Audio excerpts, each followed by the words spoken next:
শুরুতে শোনা যায় শুধু নীরবতা। একটি আঙুল আগুনের সাথে স্পর্শ করে।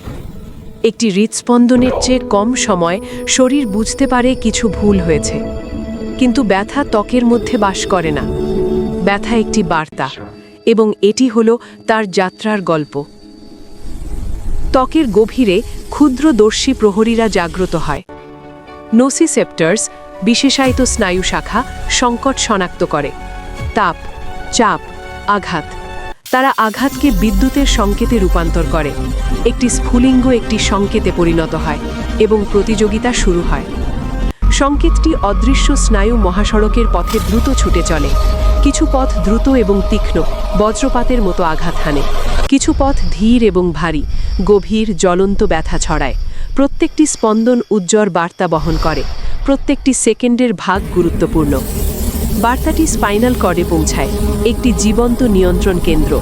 এখানে সংকেতগুলি প্রেরণ, শক্তিশালী করা বা বন্ধ করা হয়। প্রতিফলন কাজ করে চিন্তার আগেই।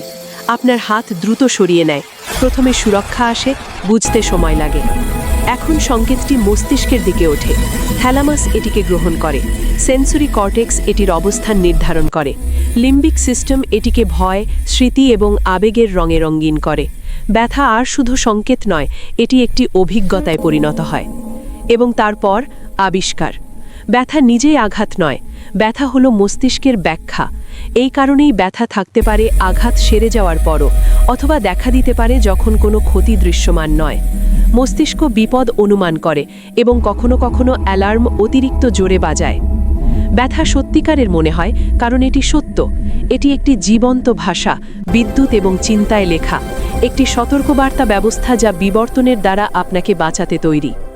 ব্যথা আপনার শত্রু নয়, এটি আপনার শরীরের কথা বলছে, এবং আপনার মস্তিষ্ক নির্ধারণ করছে বার্তাটি কতটা উচ্চ আওয়াজে শোনা যাবে।